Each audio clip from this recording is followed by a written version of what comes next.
بسم اللہ الرحمن الرحیم۔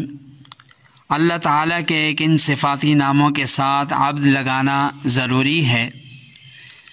آج کل مسلمان معاشرے میں اللہ تعالیٰ کے صفاتی نام رکھے جاتے ہیں، مثلا عبد الرحمن، عبد الخالق، عبد الرزاق، اور پھر اکثر لوگوں کو دیکھا گیا کہ وہ بغیر عبد کی اضافت کے یوں ایک دوسرے کو پکارتے ہیں۔ مثلا عبد الرحمن نام ہے تو رحمان کہہ کر پکاریں گے، عبد الخالق نام ہے تو خالق کہہ کر پکاریں گے، عبد الرزاق نام ہے تو رزاق وغیرہ سے پکاریں گے۔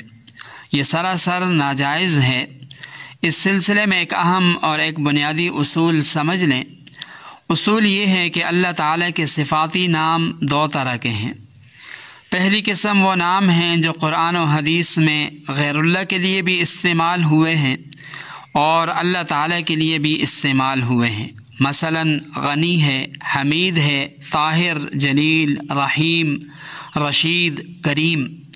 یہ نام قرآن و حدیث میں اللہ تعالیٰ کے علاوہ بندوں کے لیے بھی استعمال ہوئے ہیں، لہذا ایسے صفاتی نام بندوں کے لیے بھی رکھے جا سکتے ہیں اور ان ناموں کے ساتھ عبد لگانا ضروری نہیں۔ البتہ بہتر یہی ہے کہ ان ناموں کو بھی عبد کی اضافت کے ساتھ استعمال کیا جائے۔ دوسری قسم وہ نام ہیں جو قرآن و حدیث میں صرف اور صرف اللہ تعالیٰ کے لیے استعمال ہوئے اور غیر اللہ کے لیے ان کا استعمال ثابت نہیں۔ مثلا رحمان ہے، سبحان ہے، غفار ہے، رزاق اور خالق وغیرہ وغیرہ۔ قرآن و حدیث میں اللہ تعالیٰ کے سوا دوسروں کے لیے یہ استعمال نہیں ہوئے، لہذا ان ناموں کے ساتھ کسی کا نام رکھا جائے تو ان کے ساتھ عبد کا لگانا یہ ضروری ہے، جیسے عبد الرحمن، عبد الخالق، عبد الغفار، عبد الرزاق وغیرہ وغیرہ۔